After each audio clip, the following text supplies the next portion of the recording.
Local history. Local culture. Local events. Your community. This is the Joe Kelly Show. And welcome to the show, everybody. Thanks for joining us. Our guest is the mayor of Utica, Michael Galime, and we're very happy to have him here, taking a break in his schedule. Appreciate you doing that. Thank you. How are you doing today? I'm good. You've only been in office, it hasn't been that long. I guess I can't say newly elected anymore. It's been the better part of a year, but not quite there yet. Yeah.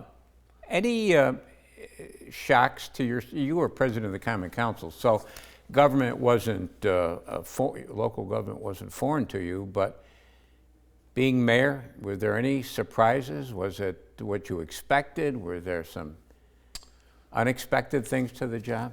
I think it wasn't necessarily unexpected, but two things really hit us, myself, my chief of staff, the new administration, if you will, was the extreme of what I knew was coming, and also how we had so many things happen in such a condensed amount of time. Not to bring up topics that are tragic, but within the first month, we had 2 shootings, which resulted in, youth violence, which someone did pass away. We had a lot of other things, hit us pretty quickly. We had to figure out how to deal with the dog contract, with the, humane societies, et cetera. We had to not a small thing. Right, not a small thing. That's something that kind of goes unnoticed until it's not there, right? The budgetary stuff I saw coming, so that was something we were, especially me, prepared for.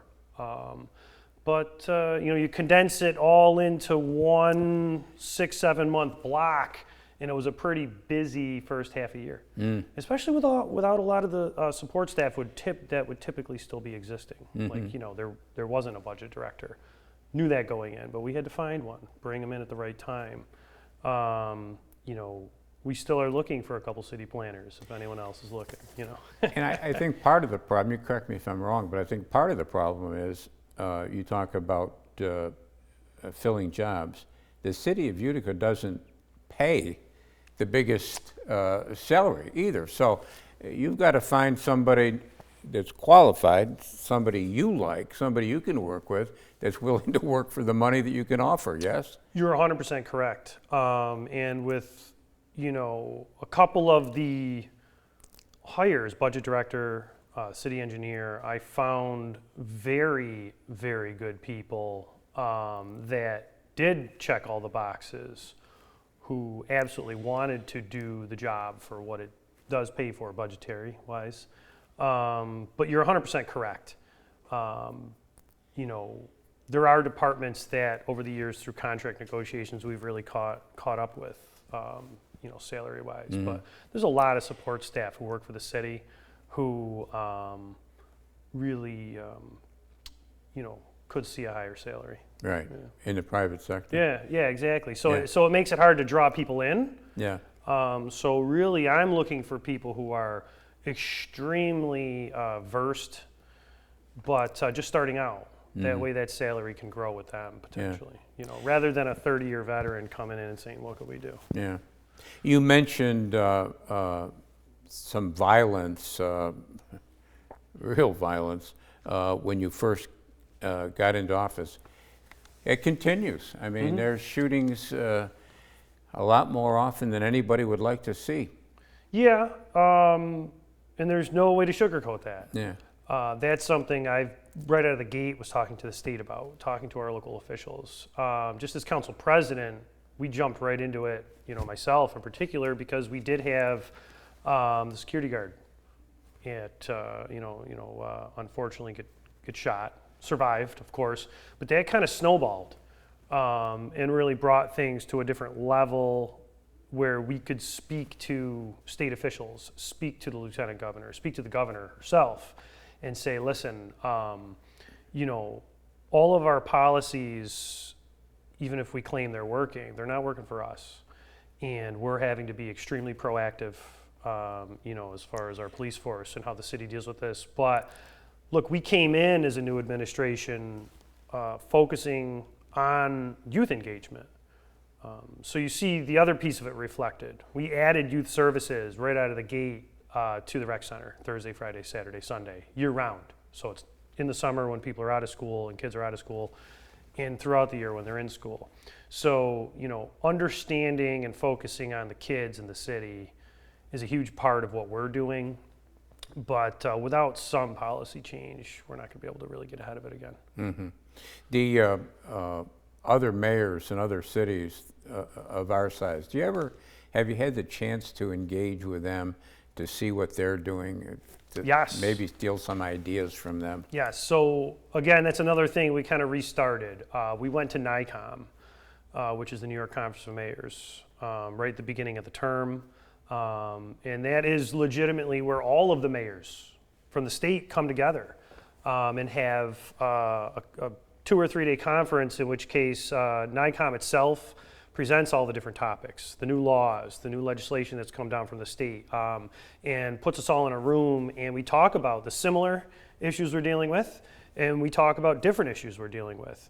And then you get to sit down with somebody who has a town of 5,000 people, and sit down with somebody who has 1 million people, and you all sit around the table and hash out how we're each dealing with the problems, and really just soapbox a lot of good ideas to try new things, bring in things from other towns, other cities, and really work together. The City of Utica, you tell me what you think about this. I've told people that I think this is a perfect size city. It's big enough to have things like the auditorium, like the Stanley, we go on and on. But it's small enough that everybody knows everybody. So you've got the big town, small town. I think it's a perfect size city. So, years ago I started referring to the city as like metro rural, because we are a small city that, like you said, has the big city access, the big city stuff. We've had a lot of industry move in. We have a lot of pre-existing industry that's been here for hundreds of years. We have a extremely, well-groomed park system, and the surrounding area as well. The greater Utica area as a whole is phenomenal to live in. But what you just described is what a lot of the newcomers are talking about. I saw this years ago when hiring master's students to work out of SUNY IT. It's exactly how they described it. They had gone to college in a New York City or a Rochester, and they said, this is great here. This is someplace I might want to move and raise my family, because not only does Utica have a lot of those things, but on top of that, we're 3.5 hours from the city, the city, New York City. Yeah. So it's not just a good place to live; it's a great location too. When we come back, let's talk a little bit about the mayor's personal life. We'll see how far he'll let us go with that. All right. Mayor Michael Galime is our guest. Short break, right back.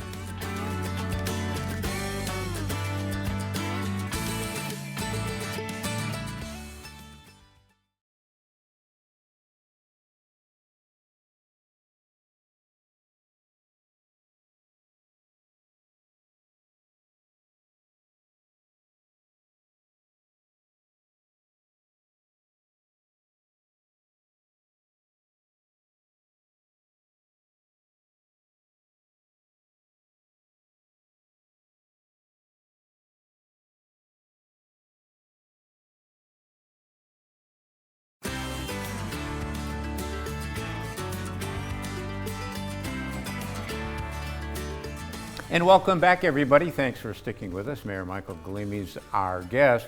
We're talking about City of Utica. Galime, there's a lot of Galimes in Utica, yes? There's quite a few. Yeah. Quite a few. Did they help you get elected? Yes, Yeah. they did. They did. Not only pounding the streets, but musically too. Well, let's talk about, that's a good segue to what I was asking. It seems to me that I saw you in the St. Patrick's Day parade. Yes, that actually is a band that has been in pretty much every single St. Patrick's Day parade since it really was a big parade in the late 70s.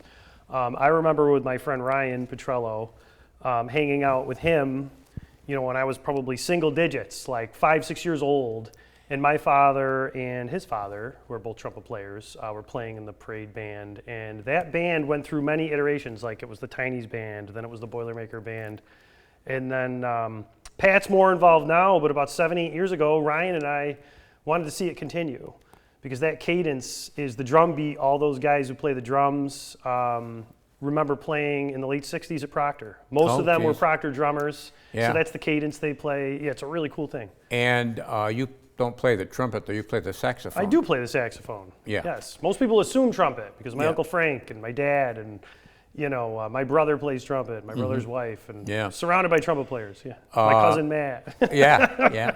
And it's great to see that band out there for the St. Patrick's Day Parade. It's fun. And we meet for that particular band. We just call it kind of the East Side Drumline now, because Ryan, we just get together and kind of self-sponsor it.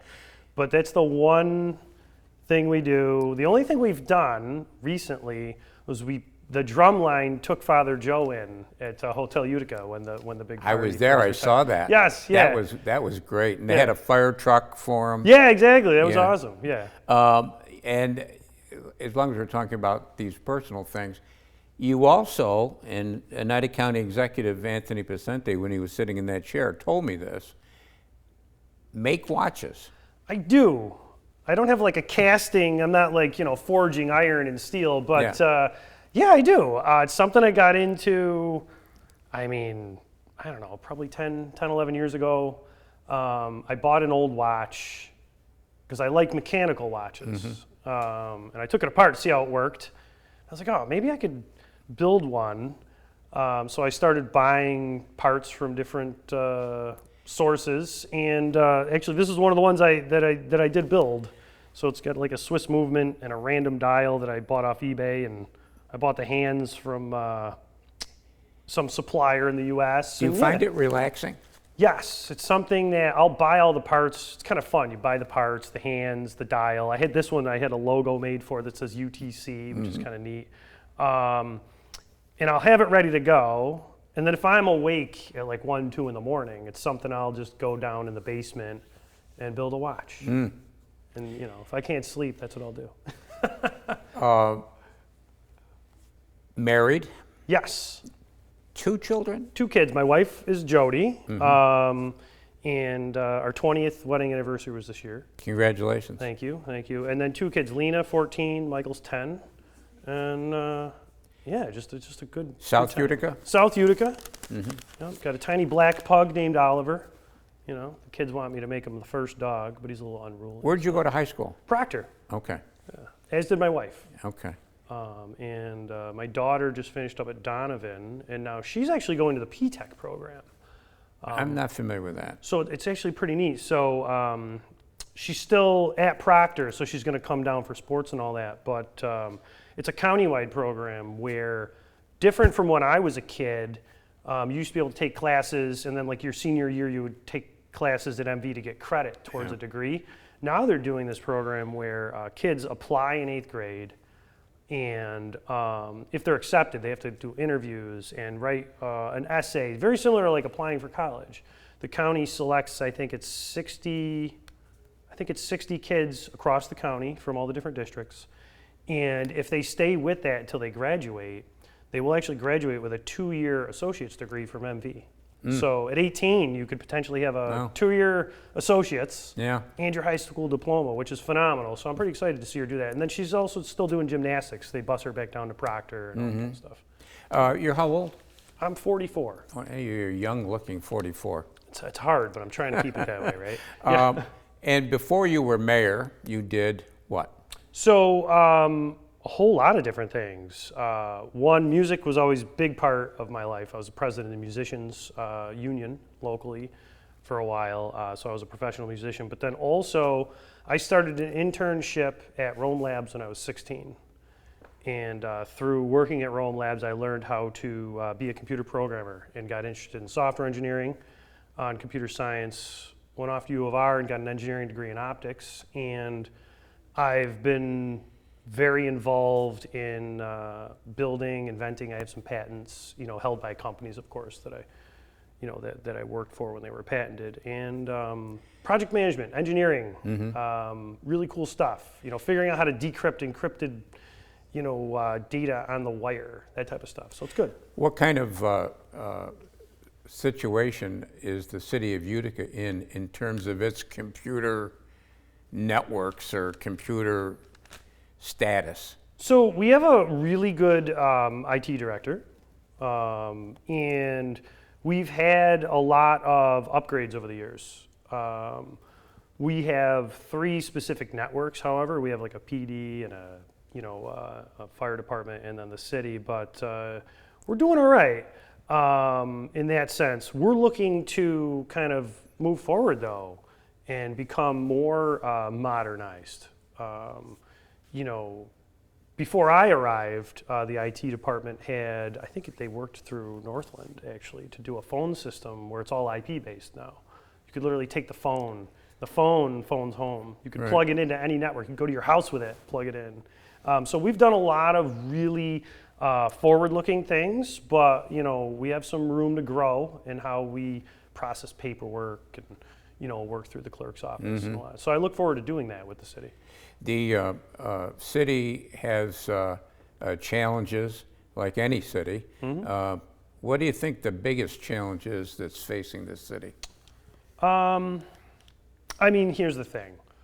There are so many. Obviously, youth engagement, working with the state, the county, and everyone as a whole to kind of figure out how to wrangle in the youth violence epidemic, which isn't just Utica. But then you want to move into infrastructure, okay? I brought in a new deputy city engineer who's the department head. That person with, me as the policymaker, if you will, is in charge of reassessing all of our infrastructure. We have a lot of buildings, a lot of parks that have not necessarily always been maintained. We love to build new things, but we've never really been fond of maintaining what we have. So that's a big challenge. And that goes from everything from our sewers and roads to our physical facilities like City Hall, the fire department, the police department, all of our parks department buildings, all of the parks buildings, all of that infrastructure, even the golf course in a sense. We're really doing a huge capital assessment and figuring out what we need to do to maintain the city. Those are the boring things, but that's the stuff we're really starting to pay attention to. When's that assessment going to be done?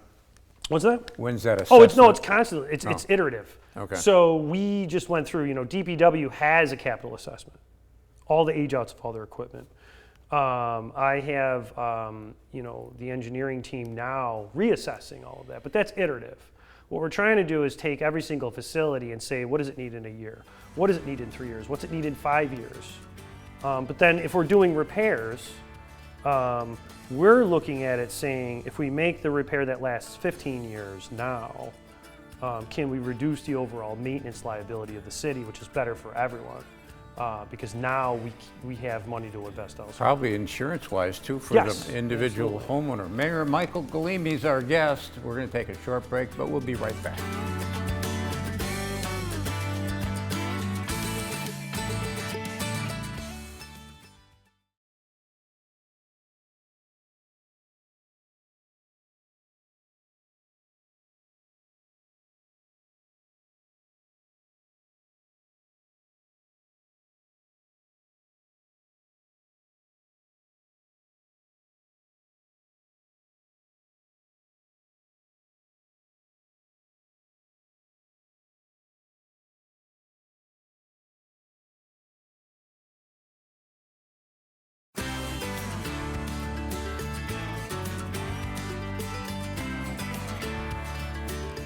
And welcome back, everybody. Thanks for sticking with us. Utica's mayor is our guest, Michael Galime. I want to talk about streets in a second, because if there's one thing that people know, it's streets, because they're driving on them every day.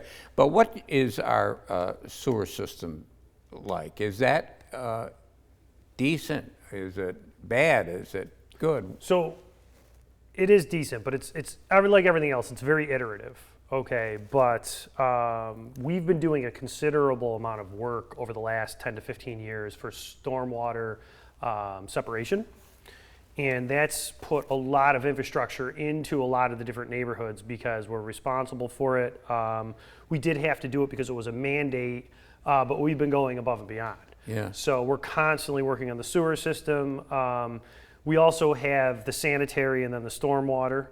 But again, like many of the other things, we're starting to put those back onto a top-down, like even from my office down, what have we assessed this quarter?